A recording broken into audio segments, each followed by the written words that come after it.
పిత పుత్ర పవిత్రాత్మ నామమున ఆమె.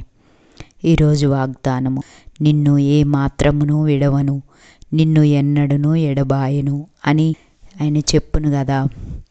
ప్రభువా, నీ వాగ్దానం ప్రకారం నీవు నన్ను ఎప్పుడూ విడవలేదు, ఎన్నటికీ నన్ను ఎడబాయలేదు అని నేను విశ్వసిస్తున్నాను. నా జీవితంలో ఎలాంటి పరిస్థితులు వచ్చినా నీవు నాకు తోడుగా ఉన్నావని నమ్మి నీ ప్రేమలో నన్ను స్థిరపరిచేలా చెయ్యమని ప్రార్థిస్తున్నాను. నా మనసును ప్రశాంతంగా ఉంచి నీ మార్గంలో నన్ను నడిపించుము.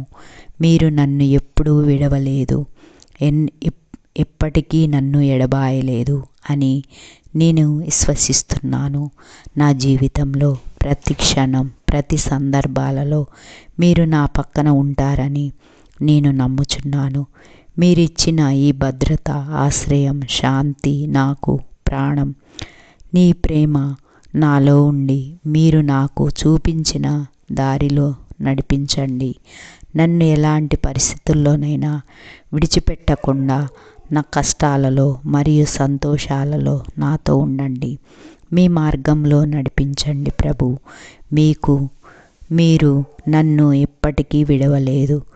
నీ ప్రపంచంలోని అంతరాయం, భయాలు, బాధలు శాంతిగా ఉండగలుగుతున్నాను. ఎందుకంటే మీరు నాకు తోడుగా ఉన్నారు. మీరు నన్ను ఎప్పటికీ విడవలేరు అన్నది నా హృదయాన్ని శాంతి మరి ధైర్యంతో నింపుము. నా జీవితం మీ వద్ద సుఖంగా ఉంటుంది ప్రభు. మీ వాగ్దానం నిజమైనది. మీరు నన్ను విడవలేరు అని మీరు చెప్పినప్పుడు నేను ఈ మాటలలో నమ్మకం పెరిగింది. ఎన్ని కష్టాలు ఉన్నా, ఎన్ని శత్రువులు ఎదురైనా మీరు నన్ను విడవలేదు. మీరు ఇచ్చిన ప్రేమ, శక్తి, ధైర్యంతో నేను జీవించగలుగుతున్నాను. నా మనసు మీ మీద నమ్మకంతో నిండిపోయింది. నా జీవితంలో మీరు నన్ను ఎప్పటికీ విడవకూడదని మీ దయతో నడిపించేందుకు ఆశీర్వదించండి. మీరు నన్ను ఎప్పటికీ విడవలేరు,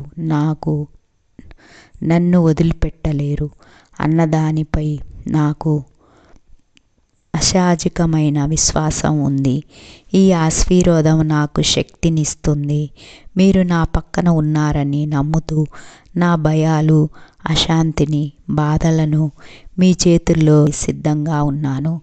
నీవు మా హృదయంలో ఉన్నప్పుడు నాకు ఏ బాధ కూడా భయంకరంగా లేదు. మీరు నా జీవితం మార్గనిర్దేశం చేస్తూ నేను విశ్రాంతిగా, ధైర్యంగా ఉండగలను. నా జీవితంలో అనుభవిస్తాను ప్రభు. ఆమెన్.